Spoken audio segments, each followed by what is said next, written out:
In Kashi, Sri Nirmal Chandra Chattopadhyay received a postcard from Bhaiji in which he mentioned for our welfare, Ma has departed from Dhaka and is residing secretly in an unknown, isolated place in the northwest region.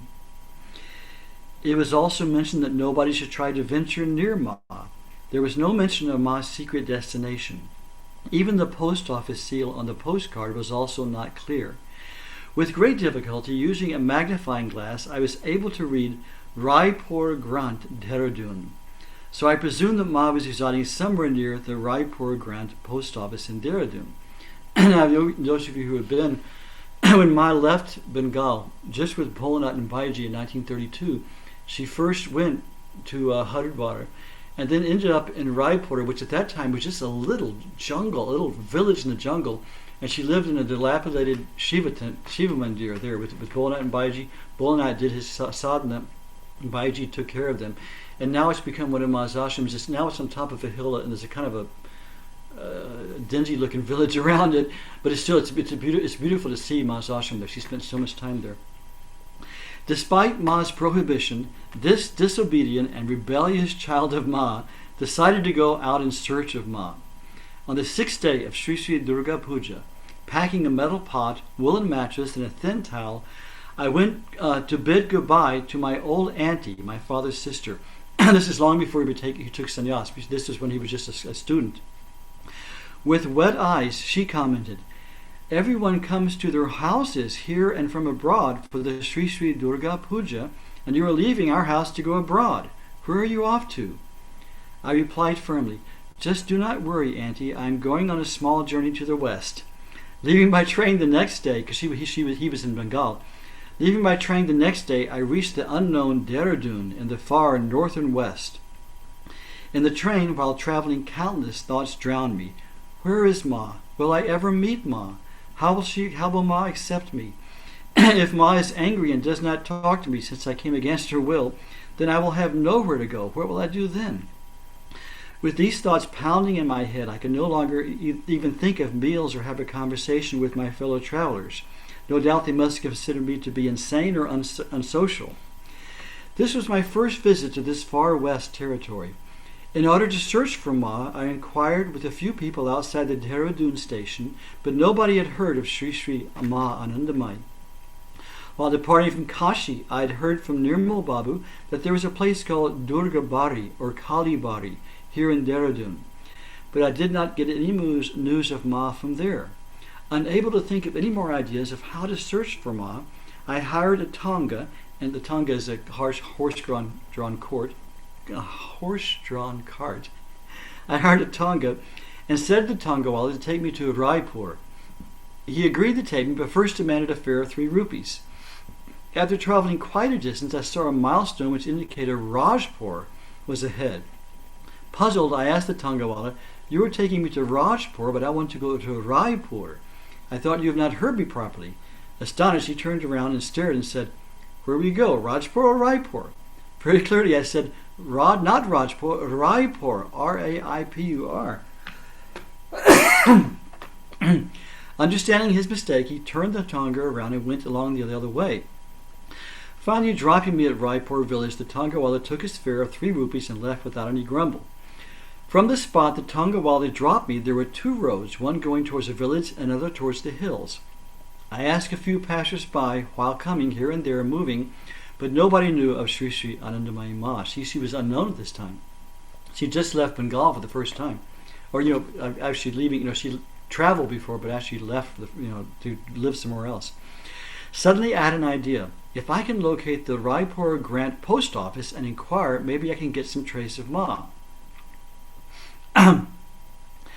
So, if by any chance I'm not successful with this idea, I would catch the next train back to Kashi. It was 11 in the morning and I felt the pangs of hunger. I had not taken meals yesterday since 10 in the morning before leaving Kashi. And in the last 24 hours I had not even taken a drop of water. Suddenly I felt too weak and morose with hunger, thirst, and not being able to find Ma. I prayed to Ma and said, "Ma, even though I have disobeyed you, but to have your darshan I have reached here. That is itself giving me pleasure.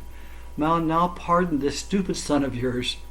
The moment I finished praying to Ma and begged for forgiveness, I saw in the distance a person coming down the hill in a saffron-colored robe. Since he seemed like a sadhu, I was sure he may be able to give me some information of Ma.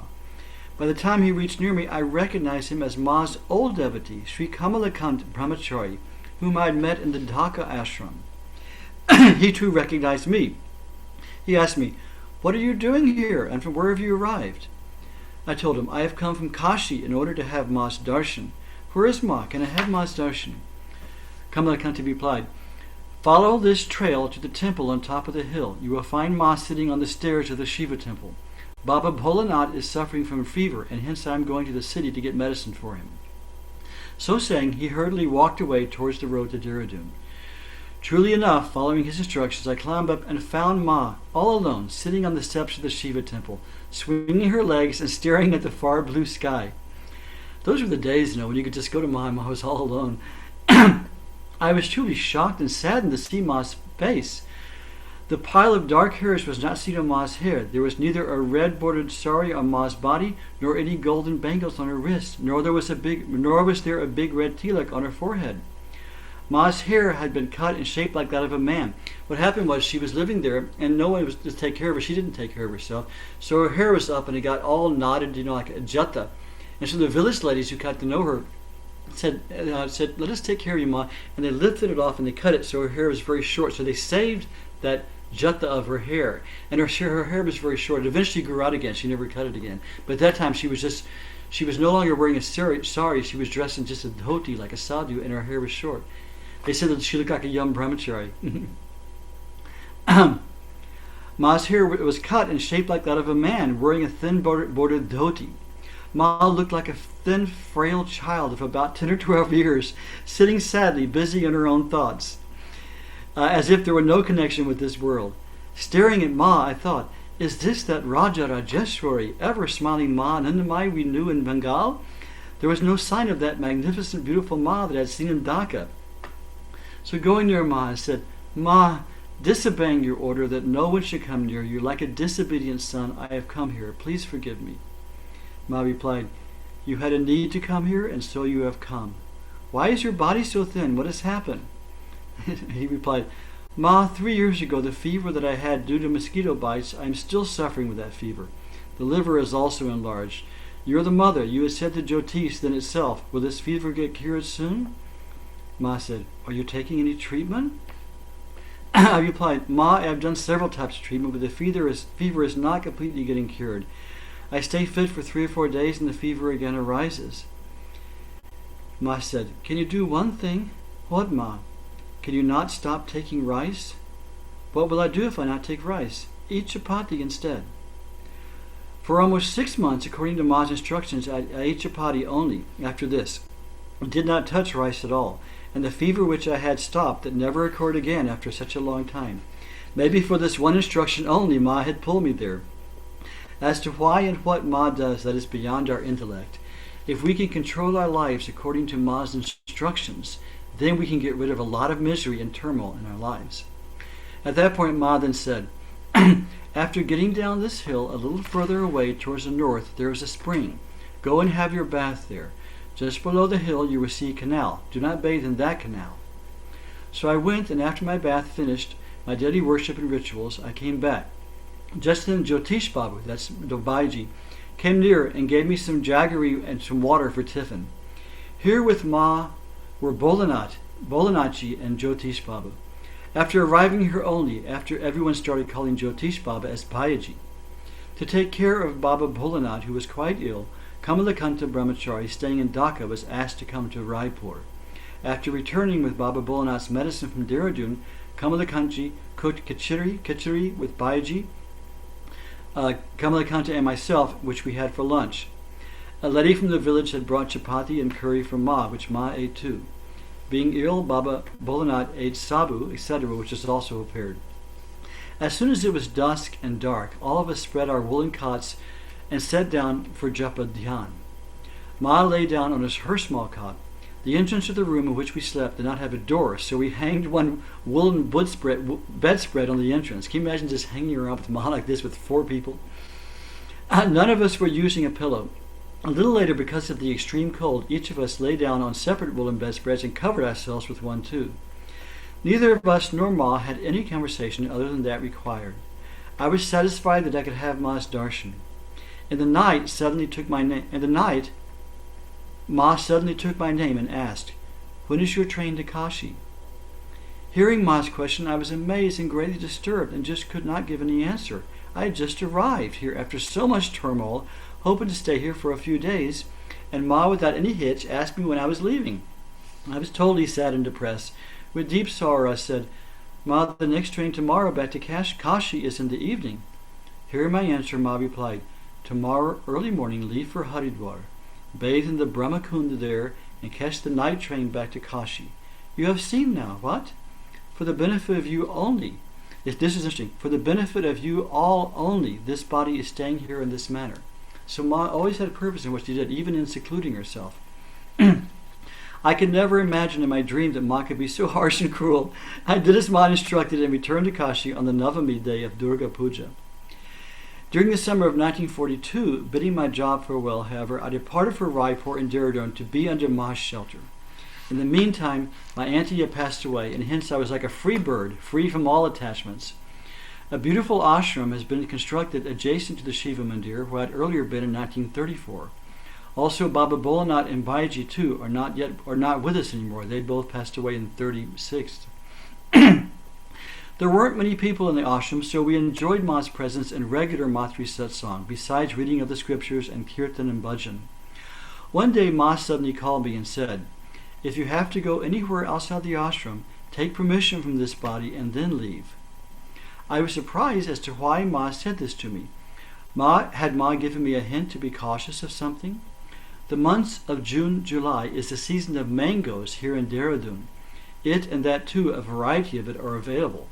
Swami Akandanandaji decided to offer these mangoes to Ma for bhog before having it for ourselves.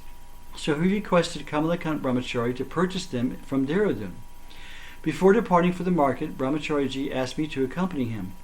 At around 3 in the afternoon, we started walking from the ashram to Dehradun, as till then there was no conveyance from Raipur village to Dehradun city.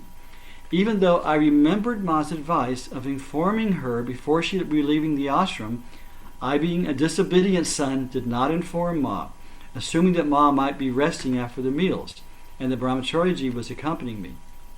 By the time we returned with the mangoes from Dehradun, it was around 10 in the night. During this period, there was no arrangement of tap water in the ashram. Water had to be brought from the common tap in the village below. Hence, in order to cleanse myself, I went down in the darkness of the night. On my return, while climbing the hill, something bit me on the small finger on the small toe of my left foot. Before I'd even reached the ashram, it was a poisonous snake. Before I reached the ashram, an unbearable pain had started in the left leg. Somehow, I reached the terrace of our rooms and sat down for the daily worship. Every now and then I had to lie down as the unbearable pain had reached the hips.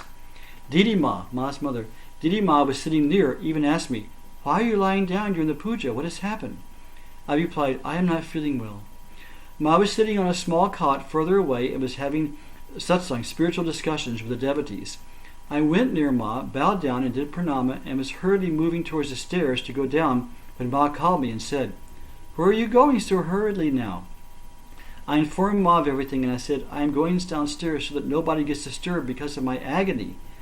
Ma firmly replied, "You stay here. You don't have to go to the hall downstairs." Within a few minutes, I was writhing with pain and rolling on the floor of the terrace.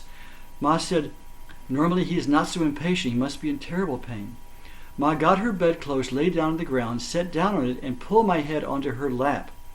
Sri Sri Ma, the compassionate mother, with her lotus-like hand, repeatedly restroked my body affectionately from the Brahmatula, the top of the head, down to the base of the spinal cord. After some time, the agony decreased, and I felt ease, and suddenly I assumed that Ma was pulling my unbearable pain into her own body. Hence I removed my head from her lap and said, "Ma, do not touch me. You are pulling my unbearable pain into your own divine body." But Ma pulled my head back onto her lap. Again and again I was removing my head and Ma was pulling it back. This continued from 11 to 3 in the night. Neither Ma nor any of the ashramites had any rest or even a bit of sleep, just because of my discomfort. In the night itself, Ma sent an ashramite to the village below to get fresh cow's milk. Ma herself mixed some Hari Drachun in a little cow's ghee and fed me with her own hands. By the time it was dawn, much of my agony and discomfort had vanished. This incident of Ma's boundless affection will forever be etched and kindled in my heart. Ma had later mentioned that she had seen a beautiful female form passing by wearing a colored sari like that of a Marwari lady, a shawl around her shoulders, and a golden flower hanging from the edge of her hair onto the forehead. This was none other than the image of Bishari Devi. Bishari is another name of goddess Manasa, who is the goddess of snakes. Now I understood why Ma cautioned me to inform her before leaving the ashram. In spite of that, I had gone to the market without informing Ma. Since I had disobeyed her, I had to suffer. But I just thought that was so beautiful, just to hear those early days when people just sat with Ma. He sat with his head in Ma's lap all that time. And Ma no doubt saved his life from snake bite. He lived many years and was a great, great devotee. I have a couple more I want to share with you. This again is also from Narayananda Swami.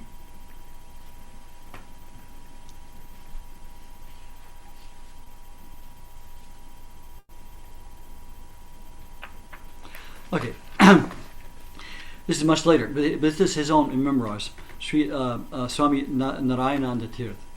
In 1957, after the Guru Purnima, Sri Ma arrived from Dehradun to the Varanasi ashram. One afternoon, a foreign couple came to have Ma's darshan. After her bhog, Ma was resting in her second floor room. So it says a foreign couple. We don't know where they're from. During that period, the darshan time was fixed at 5 p.m. The foreigners were informed about this schedule. They said they would have to wait until 5 p.m. or more, but would not leave without having Ma's darshan. They were supposed to leave the city after Ma's darshan. They also mentioned they have arrived in Kashi only to see Ma. They did not have any other objective in the town. An ashramite lady took this message to Ma. Hearing this, Ma sat up on her bed and instructed them to escort the couple immediately to her room. Hearing this unexpected reply from Ma, the couple excitedly rushed to Ma's room and found Ma sitting on her bed waiting for them. Through an interpreter, their words were informed to Ma. During the conversation, Ma suddenly pointed at herself and said, "This is your baby." In English. Ma has often spoken such 2 or 3 words in English. I loved it. One time Ma said to me, sit down. And it just hurt. When she spoke English, it was so beautiful. Hearing these 2 English words from Ma, the couple was extremely pleased, and the lady moved towards Ma and hugged Ma as if she was her own child. Receiving Ma's affection, the lady completely was at a loss, became drowned in joy, just as a mother becomes drowned in affection and joy after receiving her own child after a long, long time. She was just not able to understand how to express her jubilation. The husband remained calm and steadily gazed at his wife's joyful behavior. He too was just not able to control himself any further and got up and, putting Ma's head on his shoulder, hugged Ma as if he too had received back his lost child after so many years. There was not even a bit of artificialness or overacting. They then sat down and silently gazed at Ma, their baby, for a long, long time. They just were not able to remove their eyes from Ma. While gazing so intensely, they had become lost in their own worlds. After quite some time, they came back to our world, and there was a heavenly countenance on their faces. While they were departing, the tears of parting from their child were clearly observed in their eyes. From their action, it seemed as if they were departing forever to some unknown land, for some everlasting relation, never again to meet. After they had left, Ma said, "The manner in which that gentleman had hugged this body, the father of this body never even hugged in that manner." So I thought that was very sweet, especially if you knew what it was like around Ma. The ashram was very orthodox, and there was usually all these restrictions about don't touch Ma, don't touch Ma. So this was an unusual occurrence. But see how they just felt Ma was their own child. I thought that was very beautiful little event. And one last little thing. This is from Guru Priya Didi's diary. We just called her Didi, and she kept a daily diary of her times with Ma over a course of I think 50 years. And it was published in many, many volumes. Excuse me.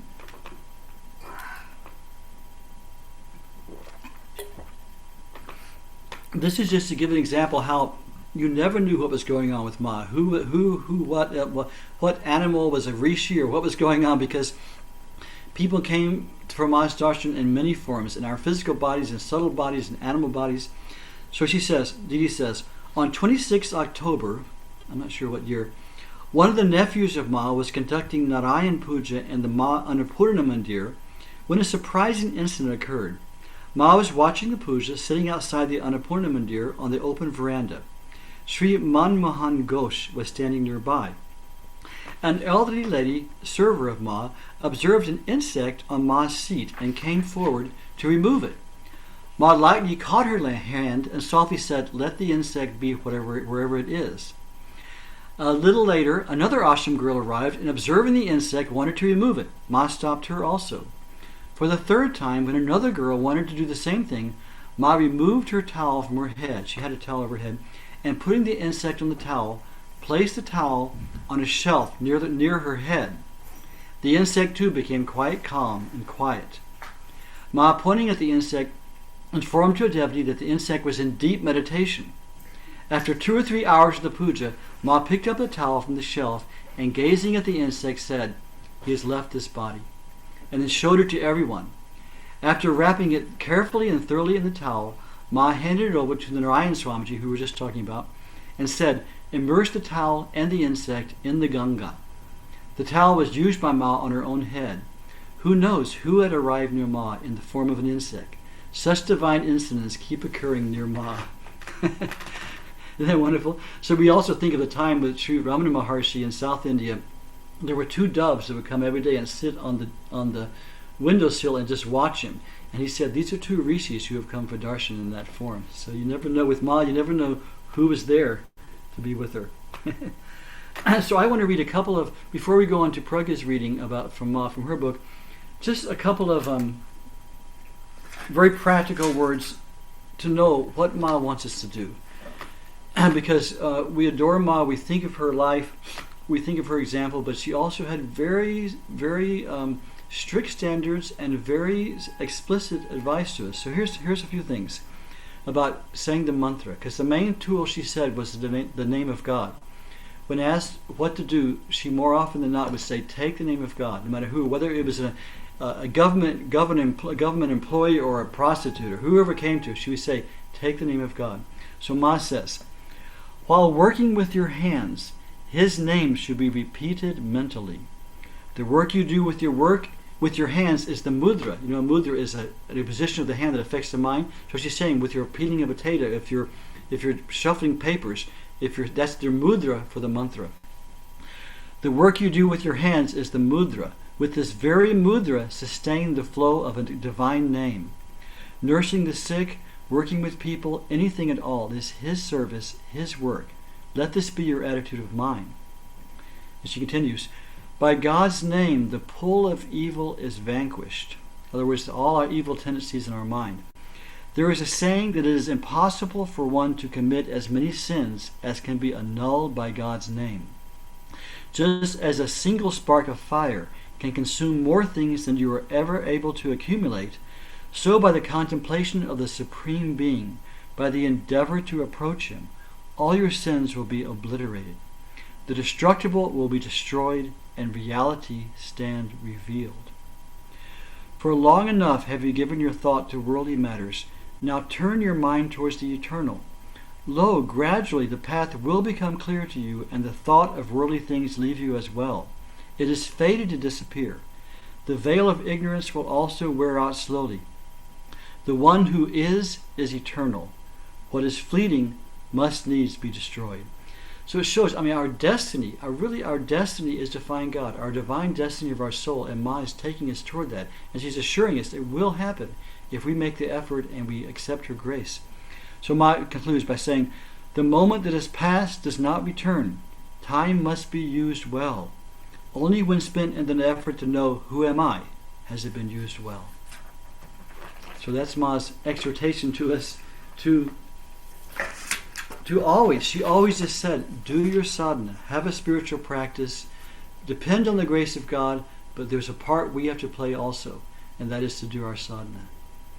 So I want to ask Pragya now to to tell what she's going to do, read from her book, and tell where her book is and what it comes from, and to give us a live satsang with Ma now. Hi, Ma. Thank you, Mangalanandaji. So, well, first of all, I came to be the recipient of, this was in 1985, recipient of transcriptions of tapes of Ma's satsangs from the last 20 years of her life, from 1960 to 1980. And as these tapes and their transcriptions were given to the Harvard Divinity School, I also received a copy. And about 5 years ago, our dear friend Swami Guru Sharanananda, whom many of you know, who is the head of Ma Sharanam Ashram in India, he was visiting me and he saw this box full of transcriptions, and he just said, "Pragya, these are like gold.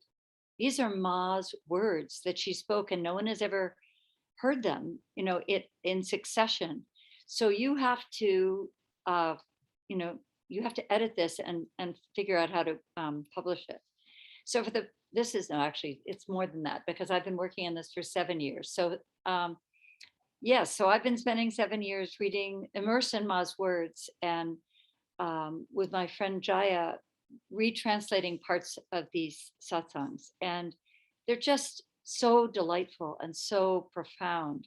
This particular one I'm going to read, I'm going to have to ask Janet and Christopher to forgive me, because I read this morning in the UK satsang, and when I went to look for a different reading, I couldn't move from it, because I got so much joy in reading it, and I think you'll get a lot of joy from hearing it.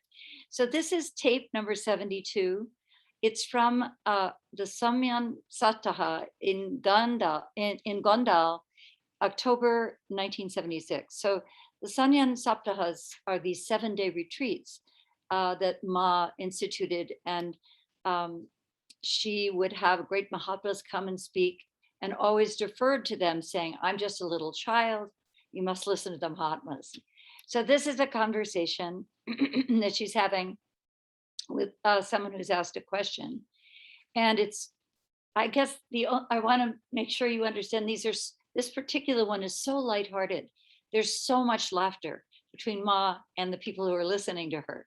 So I'll tell you a little bit about that as I read along it. This is a short reading. Shri Ma, one grasps only what is favorable to him. It is said, Hari Reva Jagat Jagadeva Hari Hari. God and the world are not two different things. It is also said, Yatra Nari Tatra Gauri, Yatra Jiva Tatra Shiva. Where there is a woman, there is the goddess Gauri. Where there is a man, there is Shiva. These Mahatmas who are giving sermons are only God. They are giving teachings to themselves. They are pouring nectar through their sermons. They are explaining the Amrita, the immortal, where there is no mrityu, death. You are immortal. You are the Atma, the self. You do not know death. You asked about keeping the Bhagavad Gita close to your chest. Yes, if you keep it so properly, you will find peace. If you place the Gita properly under the pillow, you will obtain peace. Is this right, Baba? And one of the Swamis is next to her. Baba, quite right, Ma. Shri Ma, follow properly all of the teachings and instructions given by these great Mahatmas. Questioner, in our opinion, peace dwells permanently in you. You can give a bit of it to us also if you so wish. And the whole audience starts laughing. Shri Ma, laughing. Yes, go on practicing this faith. Everyone continues laughing. Questioner, we strongly believe that you hold the treasure trove of peace. We shall be very grateful to you if you just sprinkle 1 or 2 drops of that peace on us. More laughter. Shri Ma, where is this treasure not? It is stored everywhere. If you say it is here, yes, it is here as well. There is nothing but one God, and God is peace. Yatra yatra netra pure, tatra tatra Shri Krishna pure. Wherever you cast your glance, you will see Lord Krishna. These Mahatmas are just the forms of that one God. All of this nectar has been raining here for our blessing. And Jogi Bai introduced this Sanyam Mahavratam, this 7-day retreat of self-restraint, just for this peace. So it is right to say that the treasure of peace exists within every human being. Why? Is there any place where God is not present? Where there is God, the treasure of peace can be found there. You spoke from this point of view, and you are correct. Everyone possesses the same treasure. He is distributing it everywhere. And to whom is he distributing it? To himself. This is all Atma, the self alone, nothing else. It is all only Parabrahma, Paramatma, the highest God, the highest self. There is nothing and none other than Parabrahma, Paramatma. If you keep the Bhagavad Gita properly close to your chest or under your pillow, you will get light. Which light? Atma Prakasha, the light of the self. Questioner, what do you mean by keeping it close to one's chest? To keep it physically on one's chest? Will one get peace if he does that? Shrima, this body is talking of the chest as defined by the Mahatmas. Questioner, or shall we get peace by physically placing the book under the pillow while sleeping? Shrima, by under the pillow, this body means in the head, and by chest, she means in the heart. And there's an uproar of laughter. Questioner, you see, now we have the facts coming out. Almira, the cupboard, means the Almira of the brain. Otherwise, even librarians will attain peace without reading these books. Now everything is okay. Shrima, it is okay now? Good. As you say, the fact is there is only one Granta, the book of the Absolute, the greatest Granta, which is omnipresent. By book, this body means that Granta. There are not two Grantas. The Granta is Brahma Vidya, knowledge of the Absolute. Baba, Mataji wants to say that one should assimilate the Brahma Vidya explained in the Bhagavad Gita. Then he will attain peace. Read the Gita, the Upanishads, or the Ramayana, whatever you want. There is peace in all these books. We have the correct answers to these two questions now. Questioner, this peace can be given by the Guru in a moment if he so wishes. Shrima, in God's kingdom, everything is possible. He makes the possible impossible and the impossible possible. Ma laughs with everyone. Jai Ma.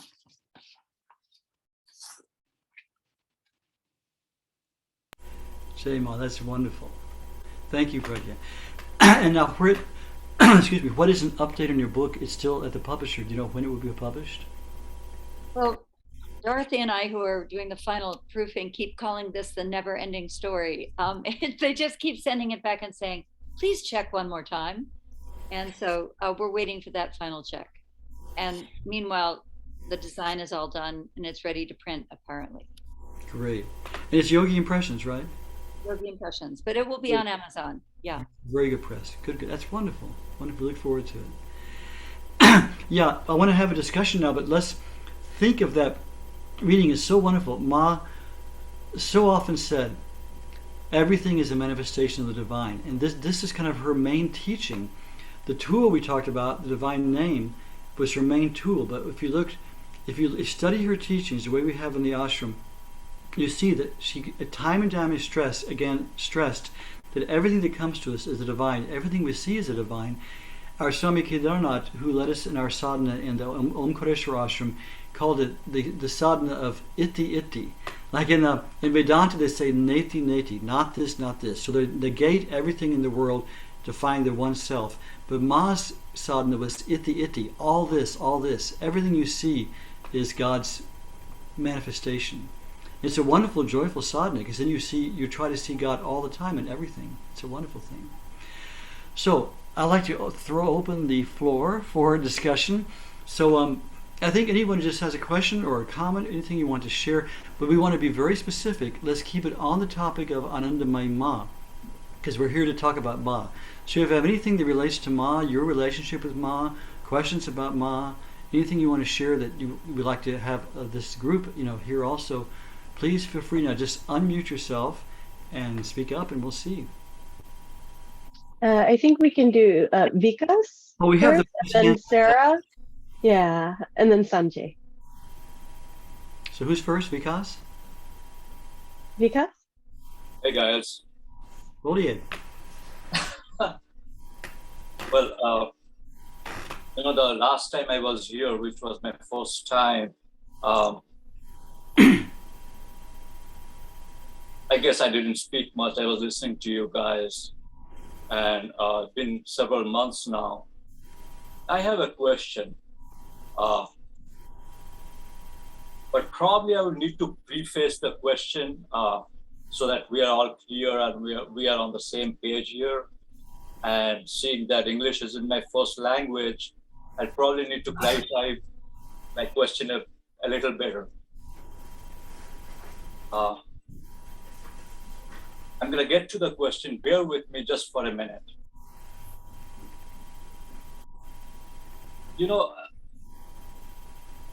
From what I understand, the progression of Christianity and the progression of the West are pretty much, they overlap each other historically. The time frames, the timelines and all that. And the central issue with Christianity is, or their core factor, from what I understand, and most of you guys have grown up to be Christians, is the concept of the personal savior or the personal God, right? So that's like their central theme. And from what I understand, essentially it means you pledge your support to the personal savior or the personal God, and in return you get some kind of an insurance for life. Stuff happens and you are insured, and you can always fall back to that. So we see this thing called finding religion that happens with people that are not very fortunate, in their lives and their experiences.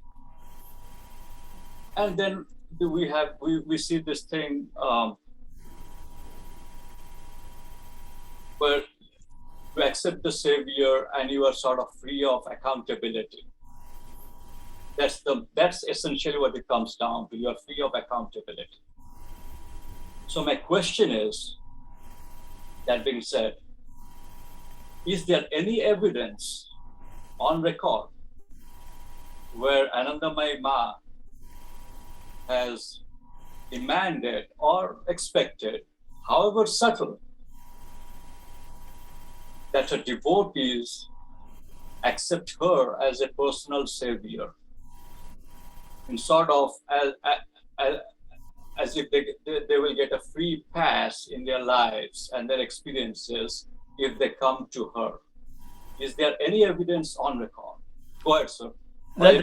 That's a very interesting question. I understand your question. Very interesting question.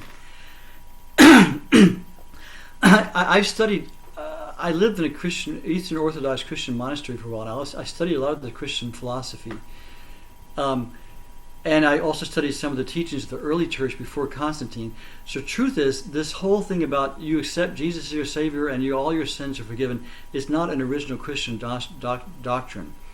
And it's not really valid. And Ma, that's a very interesting question. We look at Ma through the eyes of Sanatana Dharma, through the eyes of the philosophy of India. And this concept is not there, that once you accept a personal savior, Ishwara, the personal God in any form, suddenly you're no longer accountable, that gives you a free ticket to heaven. That's something the Protestant church brought in with Christianity. It doesn't apply to Hinduism at all. Ma never asked to be worshipped. Ma never asked to be... You saw it in the readings. Once she called herself your little baby. Sometimes she says this body. Sometimes she says this little child of yours. Our response to Ma was to worship her, because that was the response of the human soul, because she was an avatar. She never even declaimed herself. Well, one time she proclaimed herself Purna Brahma Narayani, which is an avatar. But let me try to get this clearly. So Ma never asked us to worship her. She asked us to do our sadhana under her guidance. Now, when we came under the refuge of Ma, there is a sharanam of Ma, there is a refuge of Ma. When we came to Ma and she accepted us, when she gave us diksha, or even those who have not met Ma, when they asked Ma to be with them and bless them, there is definitely something that happens. There is a connection made whereby Ma does begin to shower her grace on you, to guide your life in an inward way that you will see through your life. If you have eyes to see and look, you'll see, oh, like someone was saying, like RPT was just saying, I feel Ma saved us from several disasters. This is an absolute truth, that a connection will be made, that if you foster, the more you foster it, the more you remember Ma, the more you surrender to Ma, the spontaneity of your life will flow in a totally different way. But there has never been any assurance that Ma said, you believe in me and you get a free ride to heaven, because this isn't true. Ma said, do your sadhana. There is, like one of our participants earlier, this young Indian man was saying so beautifully, that it's 25% your effort, 25% the Guru's grace, and 50% God's grace. There's a part we play. We have to do right. Ma said many times, sadhana does not produce realization. There is no connection between doing sadhana, spiritual practice, and realization. Realization comes by grace. It's a self-realization. It's swayam prakash. But we have to do our sadhana to prepare ourselves to receive this grace. And Ma is a reciprocal of grace. So if we prepare ourselves through our sadhana, we surrender our hearts and our lives to Ma to guide us, and we try to live according to her precepts, there is no question that this divine process is sped up. This process of spiritual evolution is intensified, sped up 1,000, 10,000 times than if we're just struggling along on our own. So we have to see Ma in the direct light, in the right light. She's not a free ticket to heaven. If we practice what she said, live by her precepts, and remember her, she will speed up our process, and she will ultimately reveal that truth to us. But there's no free ride. And so this concept of, I signed on the dotted line, so now I'm saved and I don't have to do anything else, is a fantasy. Does that answer your question?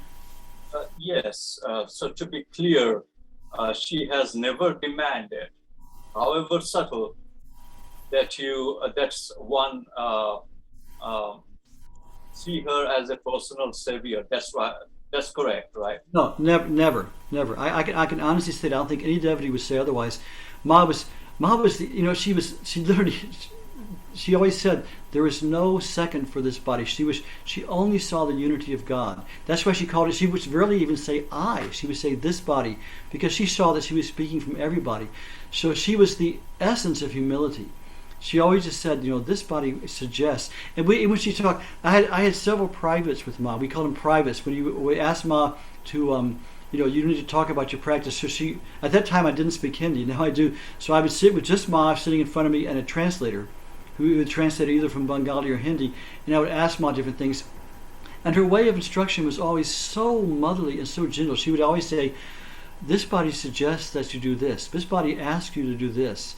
She would never say, you do 1, 2, 3, 4, 5. She had strict standards, but it was always given it was always couched in this motherly humility and love and very gentleness, very gentle. So to know Ma, the devotees who were with Ma they almost laugh and say Ma demanded worship. I mean, it was just the opposite.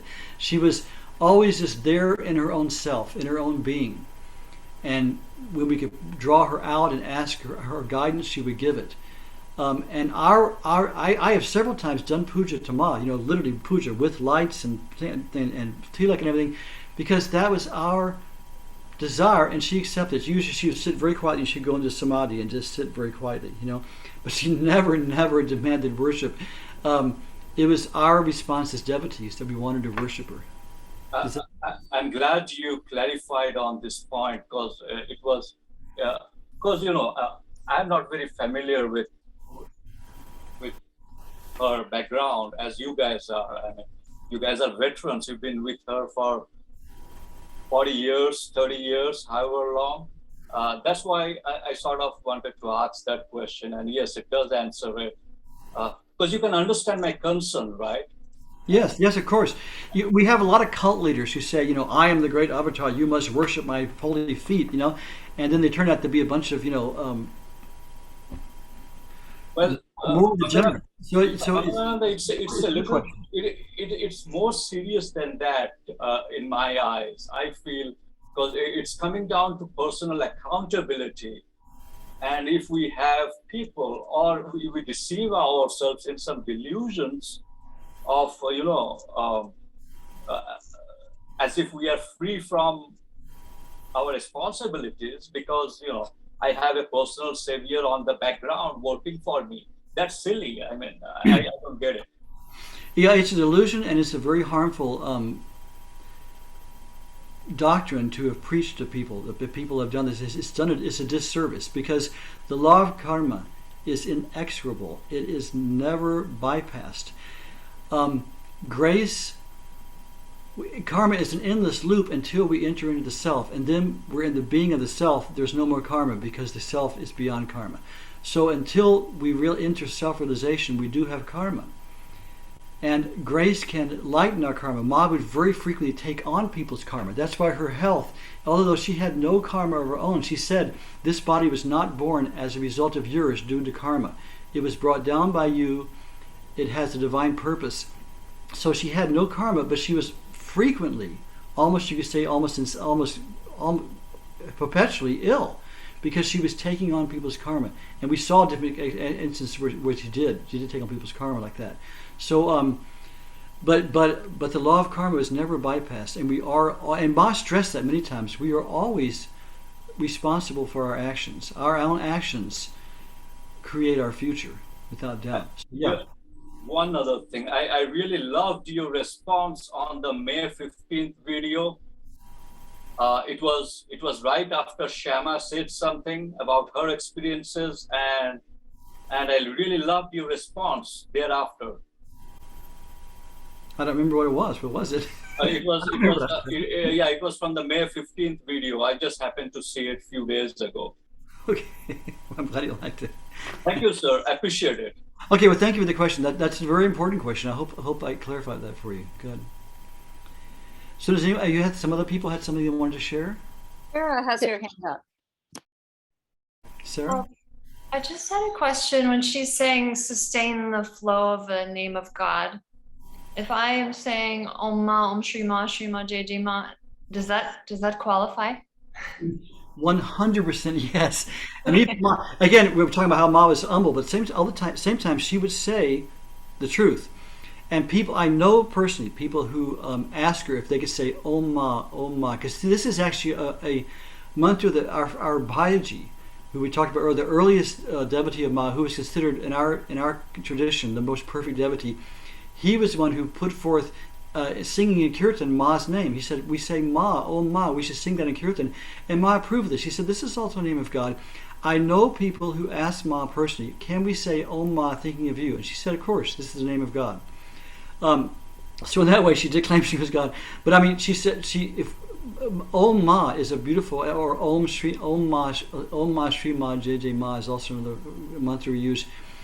This is definitely a name of God. And there were people who, in Ma's time, made fun of it and said, "Oh, it sounds like people are just like cats going meow meow meow." And Ma stopped them and said, "Don't ever criticize someone's name of God, because this to them is a name of God and it's very sacred." And it's one of the precepts of the divine names is all names are equal, all have equal power. We will feel an attraction to one or the other.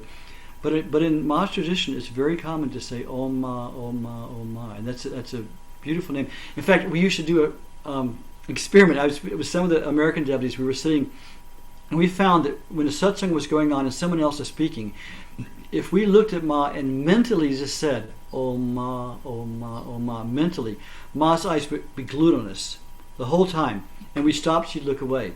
So we even ran a scientific experiment that it does attract Ma's attention. And Baiji saw that mantra Om Ma actually makes the astral form of Ma in the inner bodies. So it's a very valid mantra. Yeah. Okay, thank you. Sure. Sanjay? Yeah, Gemma. You Gemma. know, yeah, this question has been answered, but still I thought I will put the question in the form of the gratitude, you know. So Acharya, you said, no one can be over here with if Ma is not calling. And I think because no one told me about Ma and I'm over here, you know. The other thing was there 2 months back, you know, when the first time I came in the session, you told about the book by Shraddha Ji in her Perfect Love. And I read that book, you know. Wonderful. And it was and it was a first book, you know, I read from on Ma, you know, and I could not read that book without crying. I can tell you something. Beautiful. And because I happened to be from Allahabad where this Kumbh Mela happened, and I could correlate, you know, each and everything very easily, you know, and immediately when I finished this book, I wrote an email. Acharya, you might have missed it, but I had a question on that one. I don't know. I thought I could meet Shraddha Ji. You know, I wrote in that email, but I was not knowing she has left her body. You know, I don't know.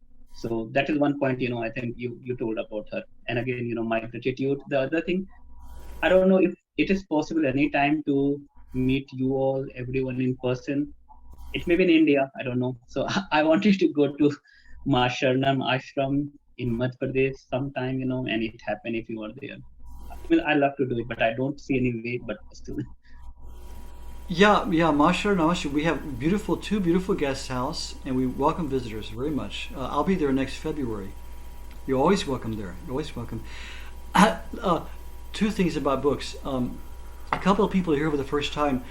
I wrote at the behest of our ashram. Our Swami Kedarnath asked me to write a small book about Ma, because he said there's many beautiful large volumes about Ma. He said we need a small introductory book. So he asked me to write a book. So I wrote a small book about Ma with a sketch of her life, some of her teachings, and some of my memories of being with her. And it's called A Goddess Among Us. And it's available from Amazon.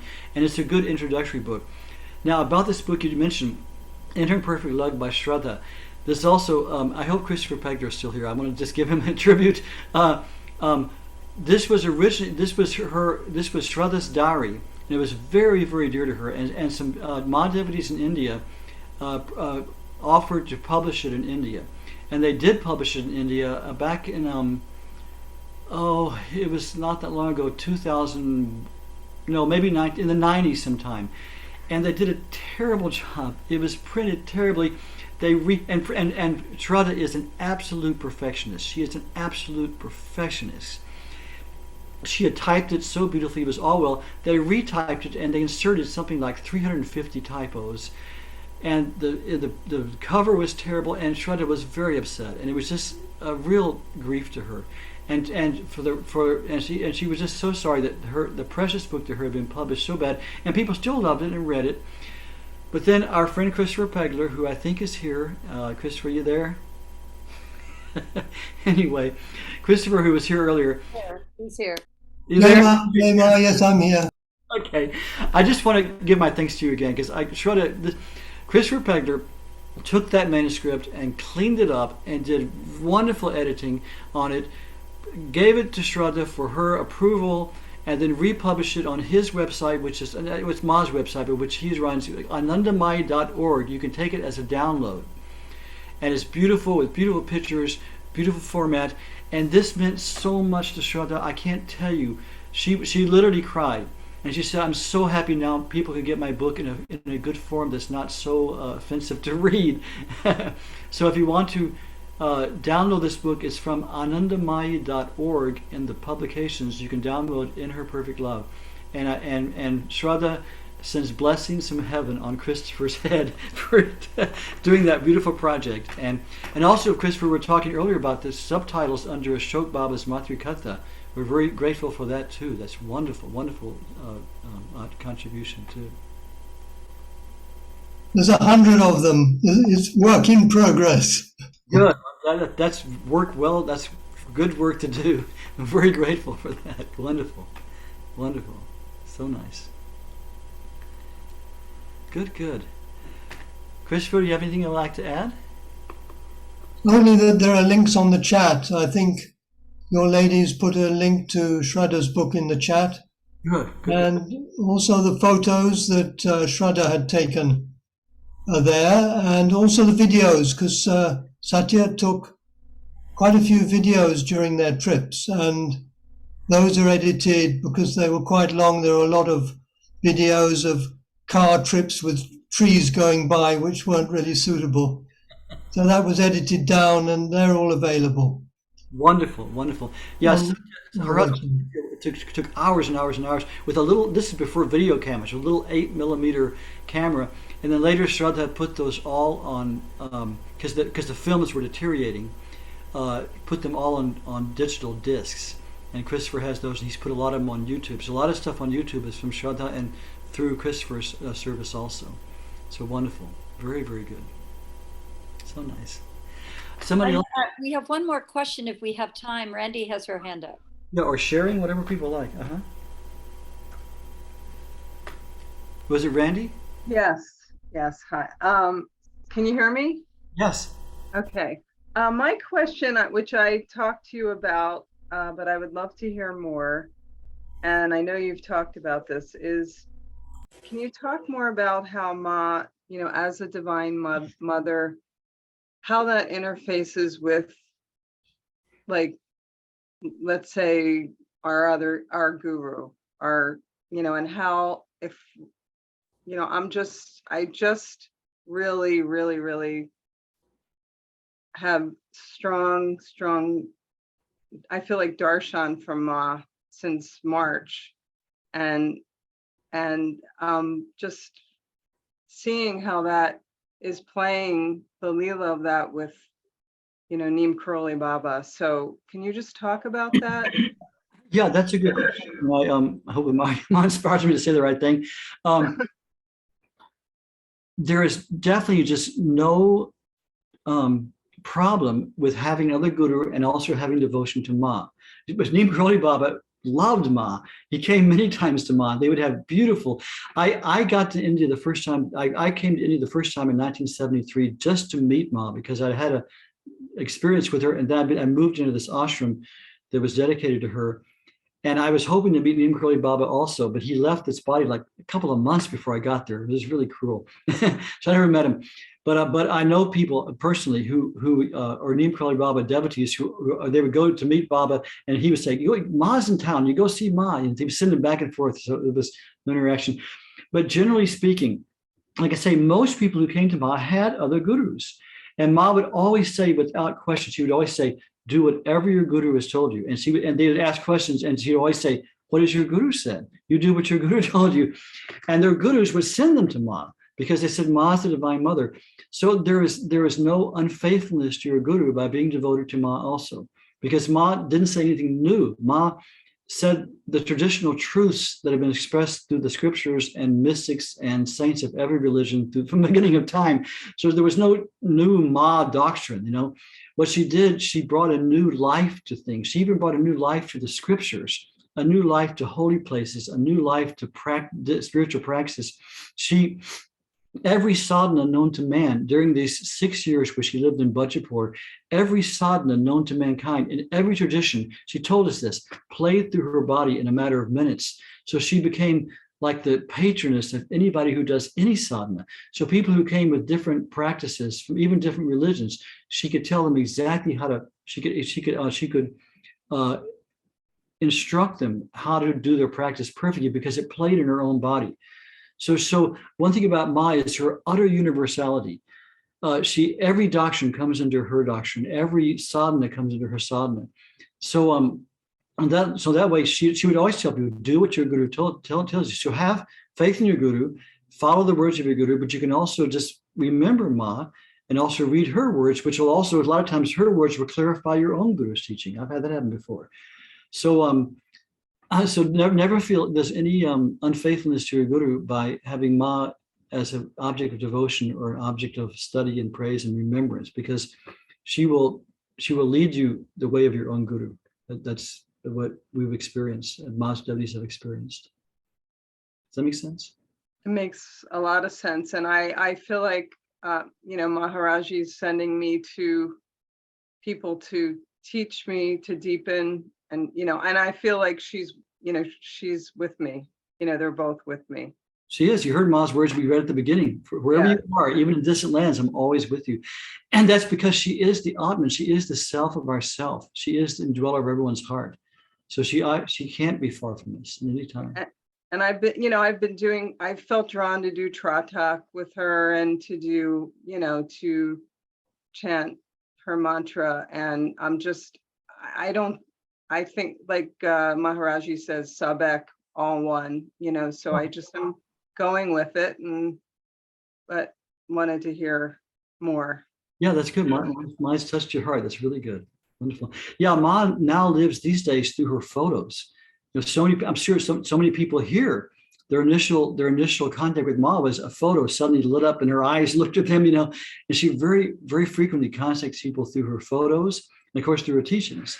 So yeah, gazing at a photo of Ma is very uplifting. Every day I stand before this photo before I go to work and pray to her. I remember her name. I have her bless me. And she even said, she says, if she before she left her body, she said, "Come and stand before my photo and talk to me, and I will hear you." So she does hear us. Yeah. So I guess our time.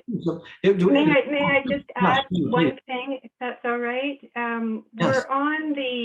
We're approaching the Navaratri.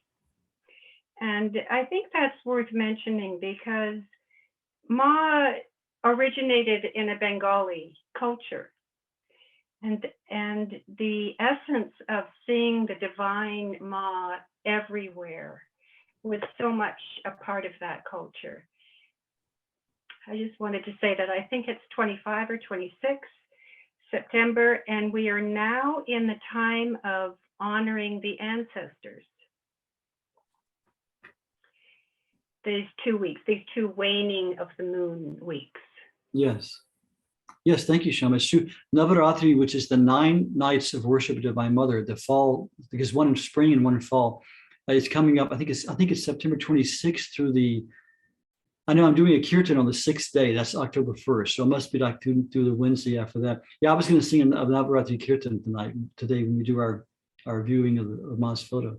Yeah, thank you. And if those who don't know, during these 9 days of Divine Mother, they're very auspicious for sadhana. It's said that any sadhana, especially directed to the mother during that time, has greater effects by far. If you maybe just light a candle in front of her picture, offer a flower during these days, she bestows a lot of blessings. And it's of course very connected with Ma also, because Ma is also the Divine Mother, manifestation of the Divine Mother. Okay, well, last chance. Anything else? Anyone have anything you want to share real quickly before we move on? I think I have some. Yeah, David.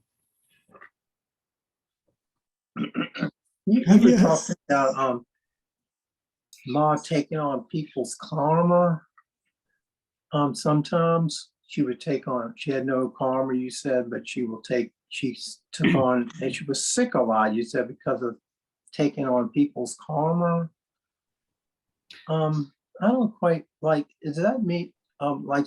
Would that would like if a very, let's say would this happen to someone who's rather enlightened, who's trying to help some people, like a therapist or something, that's gifted at healing work? It's different.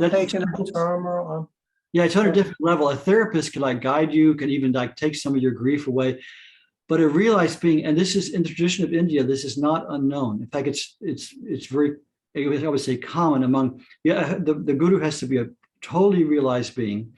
And then Paramahansa Yogananda also said he did this sometime.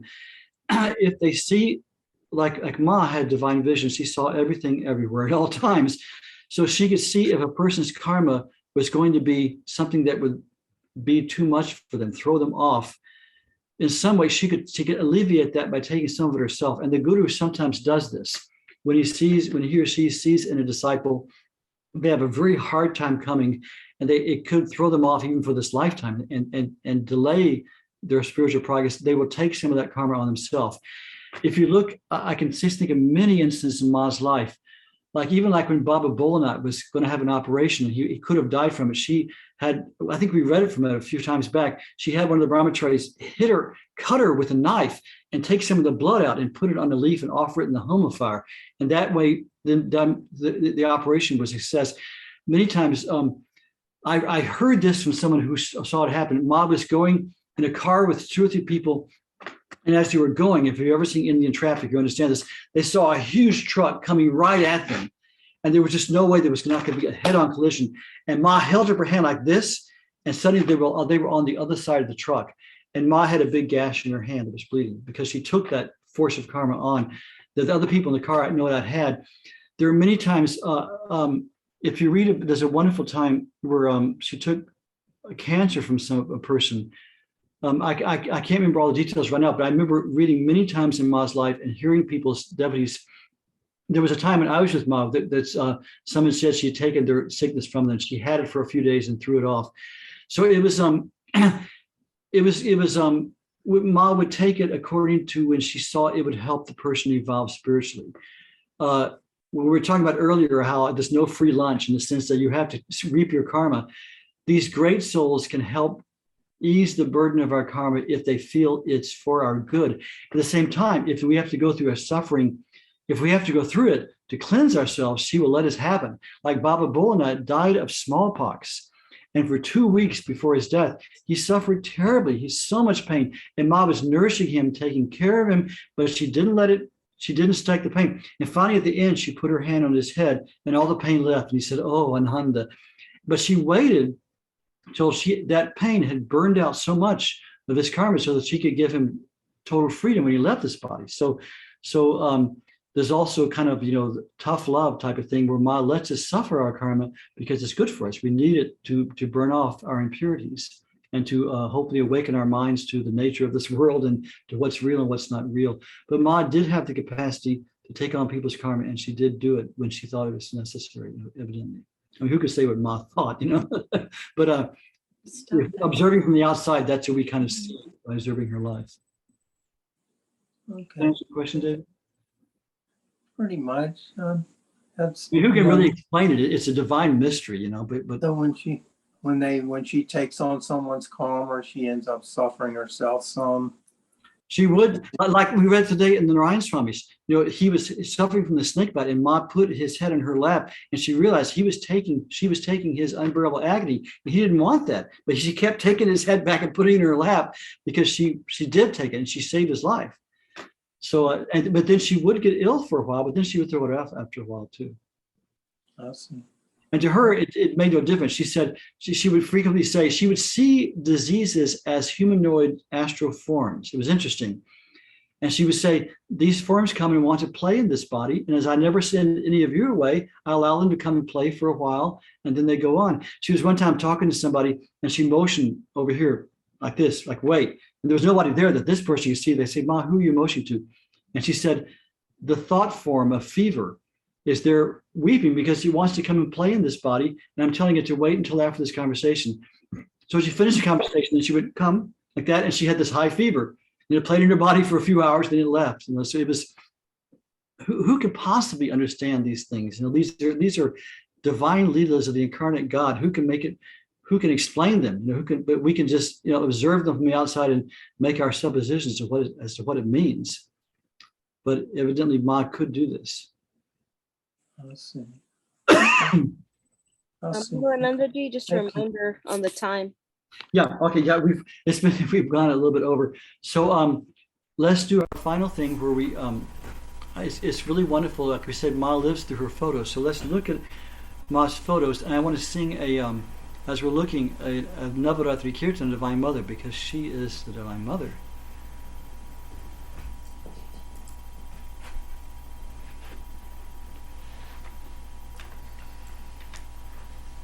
So we can look at Ma's beautiful images as we sing her name. This simply says, Jaya Jagat Janani Jagadambe. Victory to the Divine Mother who is the birth giver of the world.